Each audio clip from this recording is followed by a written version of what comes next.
7:46, estamos de vuelta y vamos a conversar esta mañana con Guido Larsson, académico de la Escuela de Gobierno de la UDD. ¿Cómo estás, Guido? Bienvenido. Gracias por acompañarnos.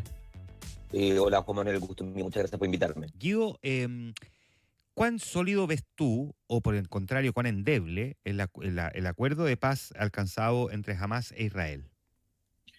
Mira, yo distinguiría dos cosas. Uno es si este es un acuerdo que fomenta un cese al fuego, algo que parece del todo probable, y que además sería un cese al fuego que supondría intercambio de prisioneros por rehenes y además la entrada de ayuda humanitaria y el retiro hasta un perímetro que todavía es desconocido de las fuerzas israelíes. Distinta es la pregunta de si este es un acuerdo que va a fomentar y eventualmente iniciar un proceso de paz más permanente. Las Guido, razones de dos tipos, creo yo, Juan Manuel. Uno es que si uno revisa la historia, uno da cuenta de un montón de acuerdos, procesos de negociación, intenciones de paz, que han quedado fundamentalmente en eso. sí. Están, en fin, Guido, dame un segundo. Vamos a sí. contactarte telefónicamente porque tenemos ahí cierta intermitencia en tu comunicación, por lo tanto te van a contactar telefónicamente para que me puedas seguir respondiendo, para que se escuche bien, porque la idea es que tu respuesta se pueda escuchar de forma completa. Así es que ahí cuando... Aló. Sí, te están contactando ahí para que podamos mantener el diálogo. Ya, ahora seguido. Ya, entonces estaba diciendo, está la cantidad de intentos de negociación, de conferencia, de acuerdos que finalmente no quedan en nada. Yo recuerdo, por ejemplo, las conferencias de Madrid, los acuerdos de Oslo, que si bien fueron muy importantes, en último término terminaron desagregándose, Oslo II, los acuerdos de Camp David II, las reuniones en Ottawa, los parámetros de Clinton, en fin, los planes de los acuerdos de Abraham, del primer Trump, etcétera, que hay fundamento histórico para poner ciertos paños fríos a que esto vaya a ser, en último término, un proceso de paz definitivo. Pero creo yo que el proceso de cese al fuego va a ocurrir, pero de ahí en más está la cantidad de detalles, más finalmente esta tendencia histórica, que hay que tener mucho cuidado con ser demasiado optimista de que este acuerdo va a resolver de manera definitiva el conflicto palestino-israelí. Ya, entonces volvamos un paso atrás. Primero, esto no es la negociación entre la Autoridad Nacional Palestina y el gobierno de Israel como lo vimos en algún momento en la década de los 90, ¿no? Estamos hablando de un grupo como Hamas que es muy distinto al que en su momento encabezó Yasser Arafat. ¿Podríamos marcar una diferencia entre ambos grupos para poder entender, por lo tanto, con qué tipo de grupos se está efectuando esta negociación? Bueno, no hay ninguna duda. Hamas nace en las postrimerías de la primera intifada, que es un levantamiento social significativo por parte de la población palestina, y es por así decir, su vertiente más radicalizada. Integra también visiones musulmanas más extremas dentro de ese paradigma. Y de hecho, en su carta fundamental del año 88, lo que hace Hamas es negar la posibilidad de existencia de Israel. Ahora hay que decir de que esa carta fue reformada de forma significativa el año 2017, donde ellos explícitamente dicen de que reconocerían en condicional las fronteras del año 67 si ciertos parámetros se cumplen. Ahora, de facto, Hamas igual es un actor negociador, ha negociado no solamente ahora, sino que en toda la serie de conflictos donde se ha visto envuelto, pero tiene el problema efectivo de que carece de legitimidad para la totalidad de la población palestina, particularmente Cisjordania. Cisjordania que no es mencionado en el plan de paz y que es una pieza integral de, teóricamente, el futuro Estado palestino. Ya. Y siguiendo esa lógica entonces, eh, ¿cuá- ¿cómo mira Israel a Hamas? Porque la sensación que todo el mundo tiene es que lo ve derechamente como un enemigo terrorista. La Autoridad Nacional Palestina también en su momento la vio como un enemigo, incluso con esas mismas características, pero digamos, con Hamas va varios pasos más allá. Por lo tanto, como que a uno se le hacía más difícil imaginar que terminaran sentados ambos en una misma mesa de conversaciones. Sí, yo creo que hay una suerte de dualidad en el lado de Israel. Por un lado, Israel entiende de que el surgimiento de organizaciones como Hamas parece casi inevitable y por ende la manera en que han tratado de abordarlo es uno de gestión. Es así como han intentado realizar su relación con la autoridad palestina, entregando, por ejemplo, digamos, financiamiento y también entregando libertad en algunos espacios y sabiendo además que la autoridad palestina tiene un carácter más bien civil y más bien político antes que uno de resistencia armada.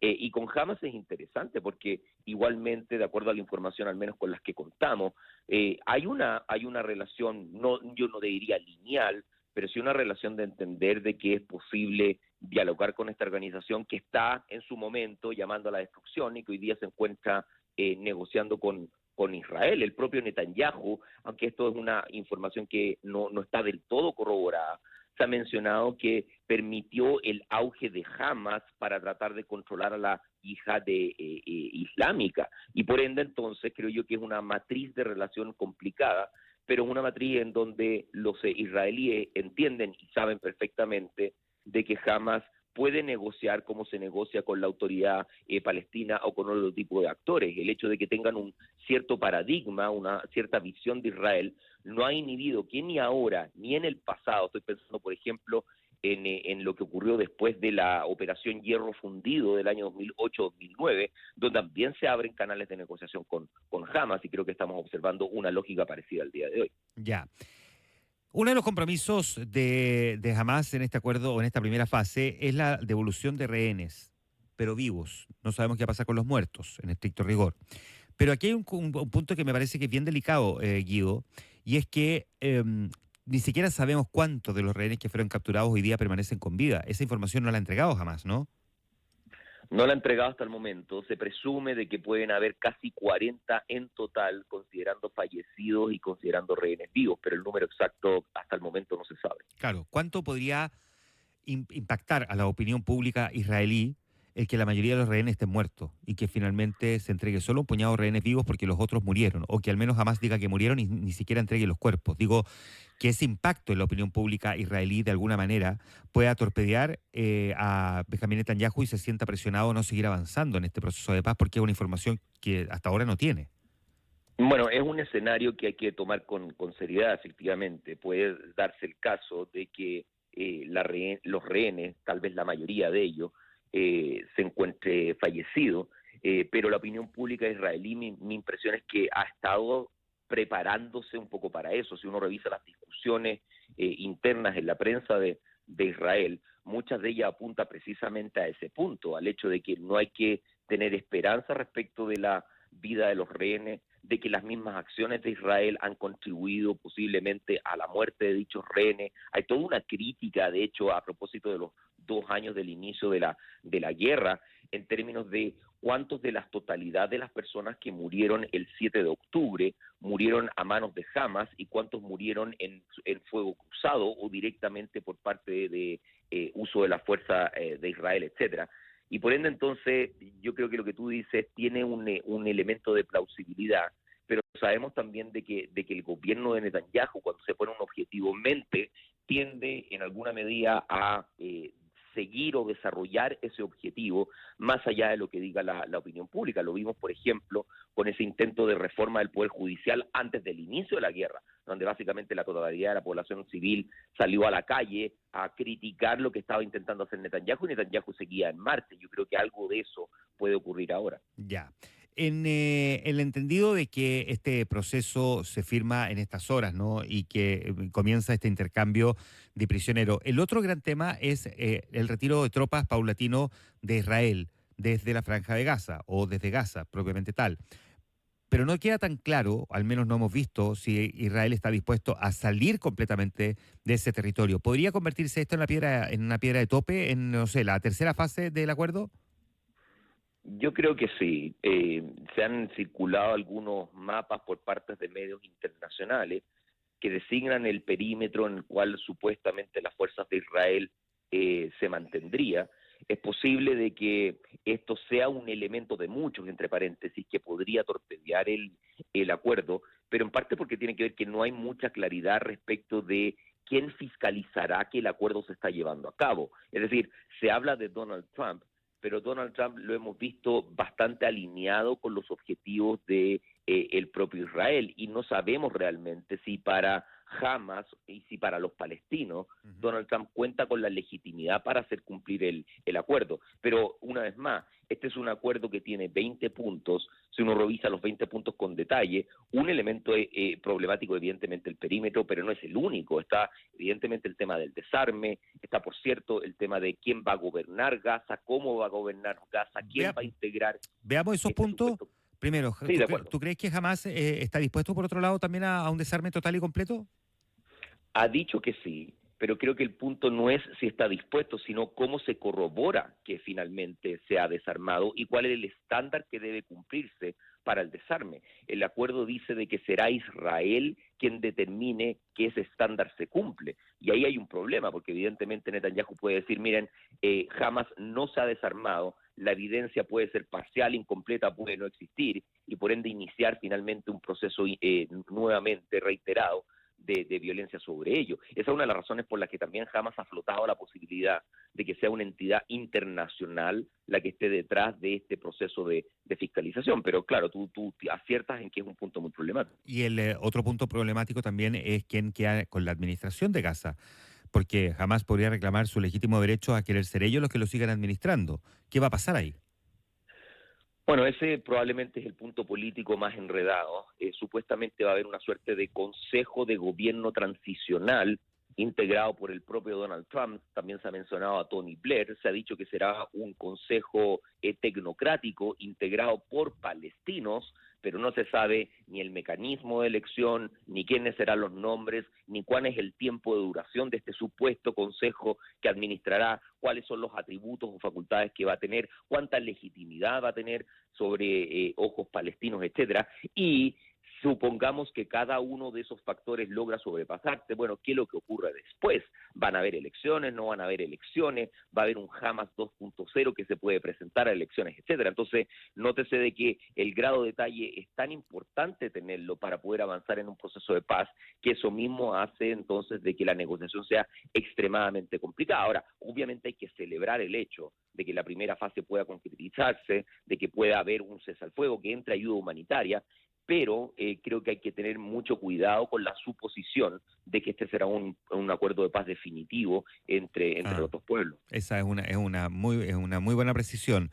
Hablemos un poco del rol de Donald Trump. A Donald Trump se le ha cuestionado por un montón de cosas, listados bien interminables, ¿no? Pero en este caso hay poco margen como para tener un cuestionamiento respecto de lo que se anota él como un gran triunfo, ¿no? Diplomáticamente sí, yo creo que Donald Trump efectivamente creo que se cansó un poco, estaba bastante irritado con Netanyahu, tenía interés de acabar rápidamente con este conflicto para centrarse fundamentalmente en su agenda interna, pero no hay que perder de vista tampoco de que durante todo el periodo de gobierno de Donald Trump, Estados Unidos colaboró en términos militares y de financiamiento con el propio Israel. Entonces creo yo que hay un elemento también un tanto dual. Por un lado, sin el apoyo norteamericano, es realmente impensable imaginar lo que ocurrió en Gaza. Y por otro lado, si es que uno va, digamos, a la situación de orden política, es bastante claro de que Donald Trump en alguna medida decide y define los momentos y los tiempos con los cuales forzar y presionar a Israel. Yo creo que si no fuese por la presión de Trump, muy posiblemente no tendríamos una negociación como la que tenemos ahora. ¿Tú crees que Donald Trump podría recibir el Premio Nobel de la Paz? Bueno, esa es la pregunta del millón, Juan Manuel. Las casas de apuesta no le dan mucho porcentaje de triunfo. Es una especie de obsesión que tiene Donald Trump, pero me parece de que es bien implausible, en parte porque un cese al fuego no parece constatar o no parece tener, si se quiere, la profundidad política para entregar un reconocimiento de ese tipo, como sí lo puede tener, por ejemplo, los acuerdos de paz. Yo recuerdo, por ejemplo, Camp David del año 78, 79, Sí. que fue merecedor precisamente porque provoca la paz entre Egipto e Israel. Pero de ahí en más, yo creo que, o yo al menos lo veo poco probable, pero uno nunca sabe realmente qué es lo que está dentro de la comisión de elección y es una posibilidad, pero una posibilidad muy menor. Ya, perfecto. Vamos a estar ahí pendientes en todo caso porque se entrega mañana, ¿no? El Premio Nobel de la Paz. Además del Premio Nobel de Literatura. Exactamente, que son como dos de los, y el de Economía, que son como los tres más Sí. relevantes, ¿no? sí, Ya. sí. Guido Larson, conversando esta mañana con nosotros, académico de la Facultad de Gobierno de la Universidad del Desarrollo. Guido, muchas gracias por estar en Infinita.